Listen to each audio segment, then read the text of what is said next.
नमस्कार साथियों, आप सभी का स्वागत है पॉडकास्ट रेडियो के एक और शो में। मेरा नाम अमन पाठक है। पिछले दिनों के समय जैसा मैंने एक वीडियो पोस्ट किया था वो काफ़ी अच्छा लगा। 15 अगस्त तक चला, कुछ रीच पहुंची। अच्छा, अब एक काम करते हैं, आज जो इंटरनेशनल से जुड़ा प्रसंग जो कि शनिवार को आने वाला था वो रविवार को हम लेके आएंगे।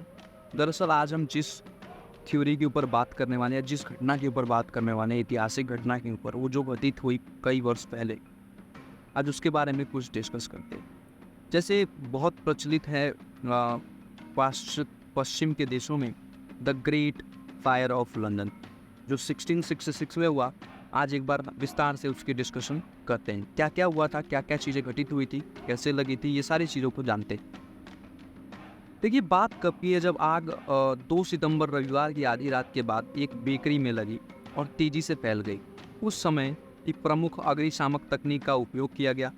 विध्वंस के माध्यम से अग्निरोधकों का निर्माण लॉर्ड मेयर सर थॉमस ब्रडवर्थ के अनिर्णय कारण गंभीर रूप में विलंबित हो गया। मतलब उनके कारण से जो ये दो नाम बताए गए, लॉर्ड मेयर और सर थॉमस ब्रडवर्थ, की वजह से जो ये फायर थी इसने मतलब गंभीर रूप में इस चीज़ में थोड़ा सा आदेश में देरी हुई।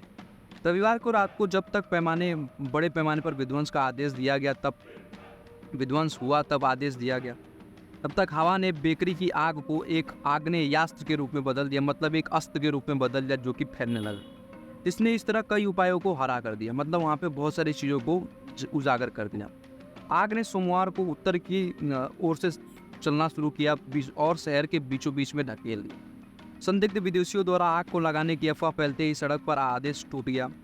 बेघरों डर चल रहे उसमें एंग्लो डच युद्ध में इंग्लैंड के दुश्मनों फ्रांसीसी और डचों पर केंद्रित था।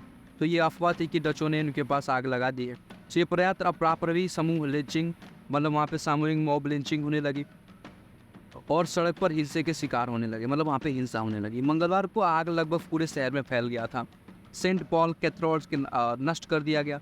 व्हाइट हॉल्स के चार्ल्स द्वितीय के अदालत को धमकी देने के लिए नदी में बड़े बेड़े को छलांग लगा दिया गया। सम्मानवाहित अग्निशमन प्रयास एक साथ चल रहे थे। माना जाता है कि आग को बुझाने की लड़ाई 2 प्रमुख कारकों द्वारा जीती गई। तेज पूर्वी हवा गिर गई और टावर ऑफ लंदन गैरिसन ने प्रभावी फायर ब्रेक बनाने के लिए बारूद का इस्तेमाल किया, जिससे पूर्व की ओर भी आग को फैलने में मदद मिली और फैल गया। मरने वालों की संख्या अज्ञात है। ज़्यादातर लोग बताते हैं कि मृत्यु ज़्यादा नहीं हुआ, लेकिन आमतौर पर माना जाता है कि यह अपेक्षाकृत कमी थी। केवल 6 सत्यापित मौतें दर्ज की गईं। कुछ इतिहासकारों ने इस विश्वास को चुनौती दी है और दावा किया है कि गरीब नागरिकों की मौतों को दर्ज तक नहीं किया गया था। आग की गर्मी से कई पीड़ितों का अंतिम संस्कार हो गया था, उसी में हो गया था। कोई पहचानने योग्य भी नहीं बचा। अब आपदा में पैदा हुए सार्वजनिक, सामाजिक और आर्थिक समस्याएं भारी थी। लंदन से उड़ान और अन्य जगहों पर बसने को चार्ल्स द्वितीय द्वारा दृढ़ता से प्रोत्साहित किया गया कि वहाँ से आप शहर छोड़ के अलग अलग हिस्सों में चले जाएं, जिसे बेदखल शरणार्थियों के बीच लंदन में विद्रोह की आशंका फिर से बढ़ने लगी। शहर में पुनः निर्माण की के लिए विभिन्न योजनाएं भी प्रस्तावित की गई। उनमें से कुछ बहुत ही क्रांतिकारी थी। आग के बाद लंदन को अनिवार्य रूप से मध्य युगीन सड़क योजना पर पुनर्निर्मित किया जाने लगा, जो आज तक भी मौजूद हैं। 1660 के दशक तक लंदन ब्रिटेन का अब तक भी सबसे बड़ा शहर है। इसे लकड़ी और उत्तरी कृत्रिम घरों की भीड़ कहा जाता है। मतलब यहाँ पे जो भी चीज़ बनी हुई है लकड़ी के द्वारा बनी हुई है। लकड़ी और भीड़ से बनी उत्पन्न आग के खतरों के बीच में चिंता बढ़ जाती है।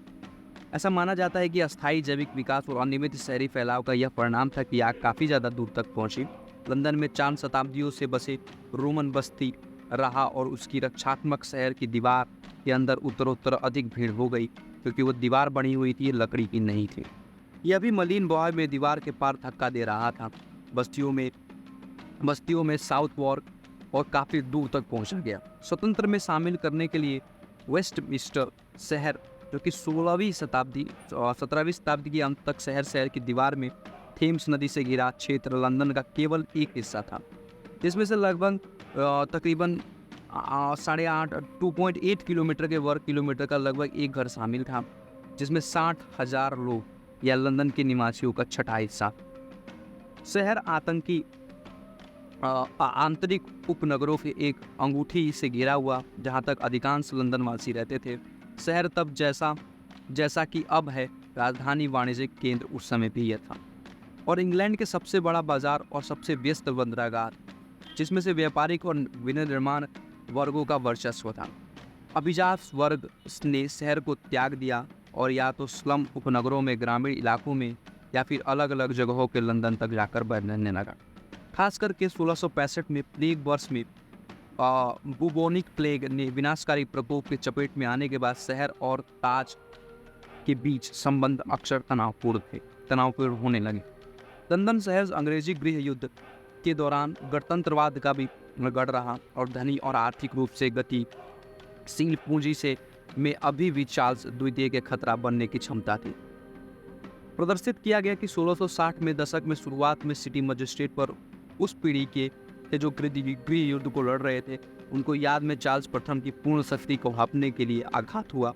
वे अपने बेटे से किसी समान प्रवृत्ति को विफल करने के लिए दृढ़ थे, और द ग्रेट फायर ने शहर को धमकी दी तो उन्होंने चार्ल्स द्वारा सैनिकों और अन्य संसाधनों को प्रस्तावों को अस्वीकार कर दिया। ऐसे आपात स्थिति में भी शहर ने अलोकप्रिय शाही सैनिकों डायनामाइट था। सैनिकों को आदेशित करना विचार राजनीतिक डायनामाइट। जब तक चार्ल्स ने अप्रभावी लॉर्ड मेयर को कमान संभाली, तब तक आग नियंत्रण में से बाहर हो चुकी थी। क्लेस विक्चर 1616 में लंदन का शहर एकदम चित्रकला, मकान और आवास के बीचों में कुछ एकदम से नष्ट हो गया। शहर में जितनी ज़्यादा आग लगी वो सब एक तरीके से नष्ट हो गया। चार्ल्स द्वितीय शहर अपनी सड़क योजना से अनिवार्य रूप से मध्ययुगीनता, संकरी, गुआदार, कोबाल्ट गलियां, एक भीड़-भाड़ वाला युद्ध या 1666 में कई प्रमुख आग का अनुभव था।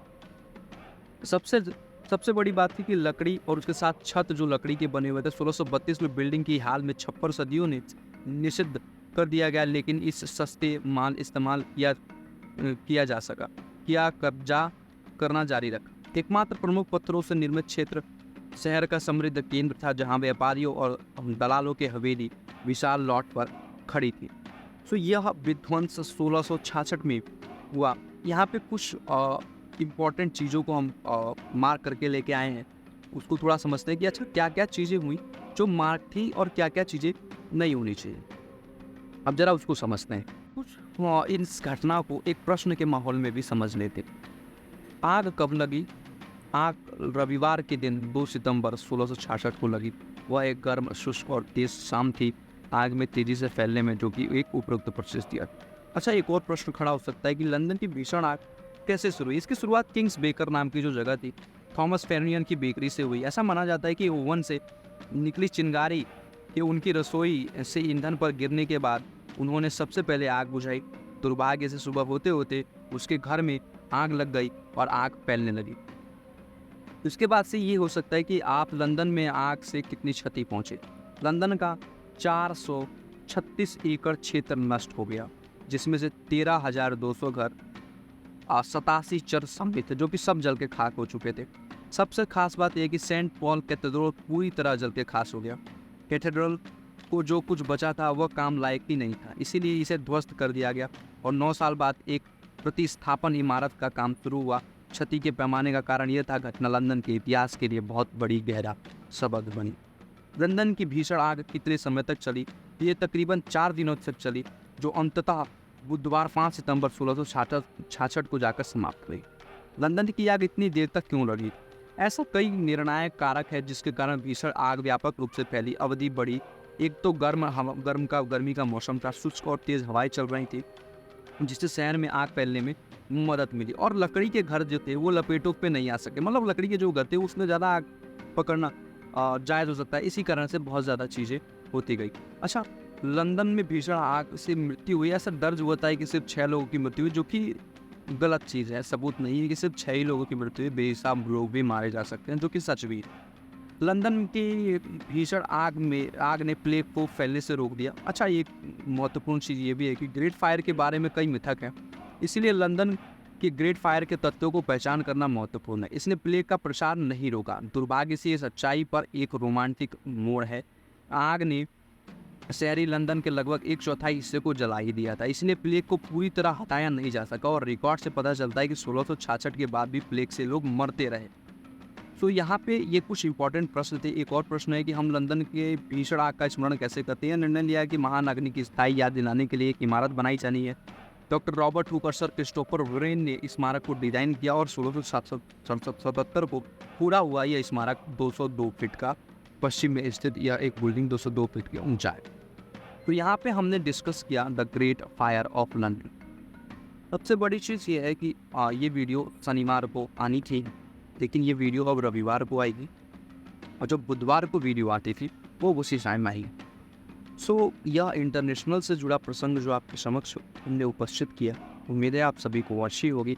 आज मैं इसको पब्लिश कर दूंगा, आज मैं इसको अपलोड कर दूंगा, कल सुबह या आज रात को मैं इसको पब्लिश कर दूँगा। उम्मीद है आप सभी को अच्छा लगा होगा। सुनते रहिएगा द पॉडकास्ट रेडियो। इम्प्रूवमेंट और भी होगा समय के साथ।